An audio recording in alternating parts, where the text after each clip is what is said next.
On the road to a POTA activation. I'm going to try out a new antenna while I'm there. This one comes from Radioddity. It is the HF-008, I think. Yeah, HF-008.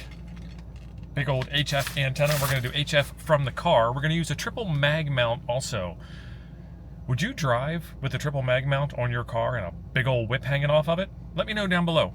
Let's get to the park. Head south. Okay, south it is.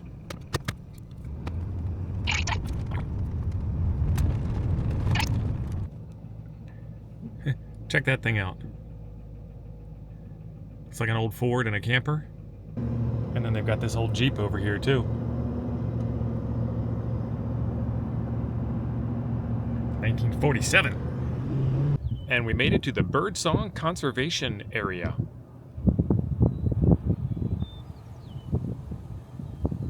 And that's pretty much what these places look like. It's usually just a wide open nature area with a very small parking lot and not much else. It looks like there's a nature trail here, but I mean, it's all nature, so just take a walk. So I bet you're wondering how it gets the name triple mag mount. Well, it's because there's 3 triple and they're magnets, mags, and then you mount it on your car. Mount, triple mag mount. Okay, I know you weren't wondering about that at all, but I had to put it out there anyway. This one comes with an SO239 connector on that end, so you can run any of your SO239 antennas like we've done in the past. And it comes with a bunch of coax that has an SO239 on it also. And let's see, is it marked? This is RG58. So, not bad stuff for HF work. On the bottom, these magnets aren't just exposed to the paint job on your car. They do come with these little rubber booties to help protect things, but I find that they don't stay on very well. Once you get them on, I'm sure it will be okay. All right, she's fairly securely mounted on the roof up there. As far as the coax, I just have it pinched into the weather stripping on the inside of the door frame here, and if you are going to do this permanently, that is going to allow water to come into your car. The water will run right down the cable and right into your car, and you'll have a wet floor. So for a more permanent installation, I'd run it through the back of the car, and I'd go down all the way to the bottom of the back hatch and then come up that way. That's just me, though. This is only temporary. We'll be fine today.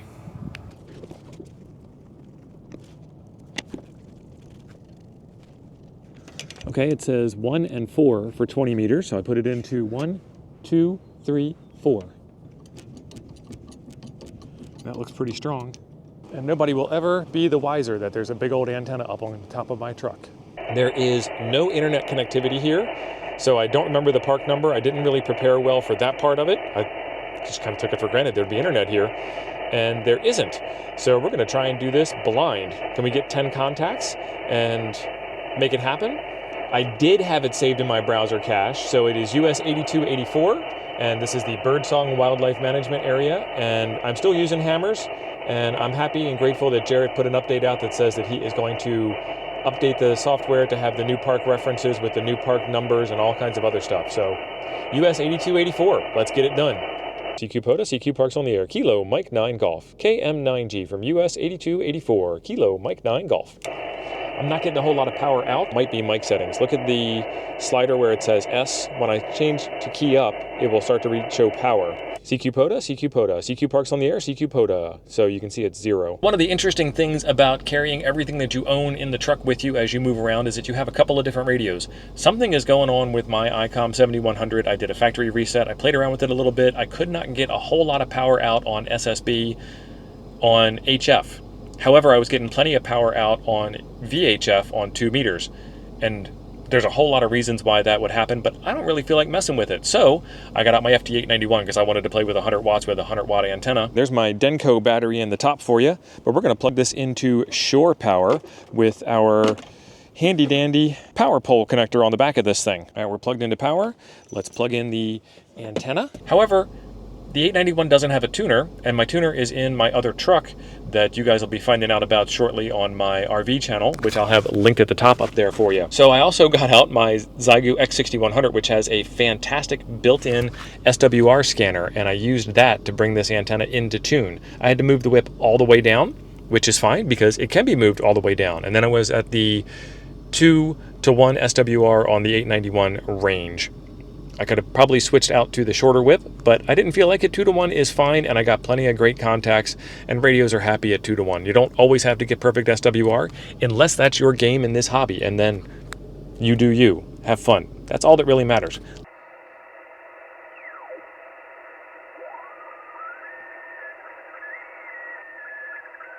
There's SSTV.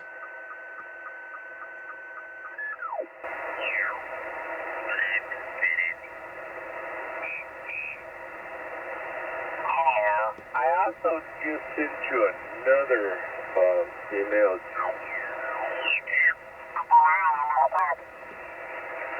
You have the call correct. Uniform 8 Victor. You are 57 into Virginia. Victor Alpha QSL. QSL 57 Virginia. Thanks a lot for the call. 73. 73. Kilo, Zed. Kilo 5 Kilo. Echo Kilo. He's got a pile up. I don't know who he is yet. Kilo Mike 9 Golf, park to park. Kilo Mike 9 Golf, park to park. Thanks for the call. For 57 into US 6659. All right, copy the 57 into 6659. You are 59 into 8284. I'm in Mike Oscar, Missouri. 8284, Birdsong State Conservation Area. Roger, roger. Very good. Well, thanks a lot for the call, and thanks for the park to park, 73. 73, good luck. Not bad at all. Now I got to find myself a frequency and go sit on it. All right, time to recheck. Frequency sounds pretty clear. Kilo Mike 9 Golf. Is the frequency in use? Is the frequency in use? Kilo Mike 9 Golf. Sounds like there's a little bit of somebody somewhere close by, but not on frequency. I'm going to go ahead and change anyway. CQ POTA, CQ POTA, CQ Parks on the air, CQ POTA. This is Kilo Mike 9 Golf, KM9G from US 8284, the Birdsong Conservation Area in Missouri. Kilo Mike 9 Golf. QRZ, nobody came back. Don't hear any interference. I just try to put something out there that's really long and meaningless, so if somebody's tuning by on their dial, they can hear whatever it is I'm doing and they get the beginning and the end. Hopefully. Kilo Delta 9, Whiskey India November. Whiskey 7, Charlie Hotel Echo. Whiskey Bravo 9, Oscar Sierra Tango. Whiskey 4, Charlie Tango Yankee.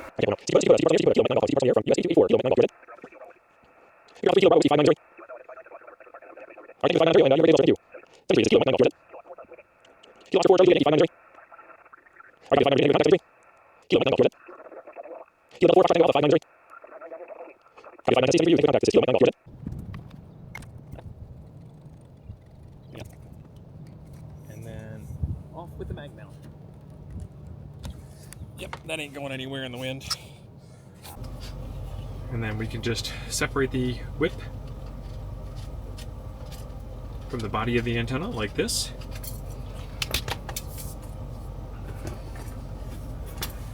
Ta-da! The short stinger goes in. The long stinger and the extension pole goes in. The big pole goes in. The instructions goes in. And then I didn't put the cap back on, so we'll just shove that in there for now. And don't lose your key there. Make it really hard to adjust your antenna later. And that's it. Yeah, I don't know what was going on there, but once I turned the truck on, the car started to make a whole bunch of noise on the radio. And there's a whole bunch of solutions for that, but not for mobile use. And I am running off of the car's battery with no backup battery and no cell phone reception. So I ain't playing around right now. 46 contacts. That's a lot of contacts. One of those was a duplicate, and I did that on purpose because I was checking the antenna tune. I checked into the Maritime Mobile Net, and he gave me a 2.2 in New York, I think, and then I checked in again later on after I had tuned the antenna up a little bit, and my signal report came back up to a 5.5 at that point. So I was pretty happy with all of that. Overall, the antenna is pretty easy to use. If I was not running on just the battery and I wasn't running on zero cell phone reception and I wasn't in a foreign state with nobody that I know on a barren, desolate highway on the middle of nowhere, I probably would have stayed a little bit longer and risked it a little bit more. But for now, I'm pretty happy with this antenna. This is the HF-008, and it is a portable multi-tap whip antenna, and you can tune it by moving the taps to get into different wraps on the coil, kind of like you would on a Wolf River coil or a Mad Dog coil or a Buddy Pole design where you move the collar up and down to hit more, but this has very specific tap settings, and then you move the whip up and down to tune a little bit more. So would you drive with an antenna on a triple mag mount like this? I don't know. I'm not going to do it because I don't know where I am and there's no shoulders on this road. I don't want to like stop over and pick stuff up off the side of the road. But overall, I am extremely happy with the performance of the antenna, and I can tune it in just a little tiny bit better. This thing runs from 80 meters all the way up to 6 meters. So it's got a pretty big range. There's 9 taps and 2 whips, and then the whips themselves are adjustable. So you have a very good range of matching that you can make. It comes with an SO239 connector, but you can remove that and have a 3/8 24 connector. So this will work with a 3/8 24 mag mount or an SO239 mag mount right out of the box. Fairly easy to set up, fairly easy to take down, fairly easy to get on the road, get in and get out. And as you saw on my temperature gauge, it is 50 degrees here, so I got to be in the truck to stay out of the wind, and we've got kind of a wind advisory, so it's no joke on the winds here. Have yourself a fantastic day. There's a video right up here I think you might enjoy next. Thanks for being awesome. I'll see you over there.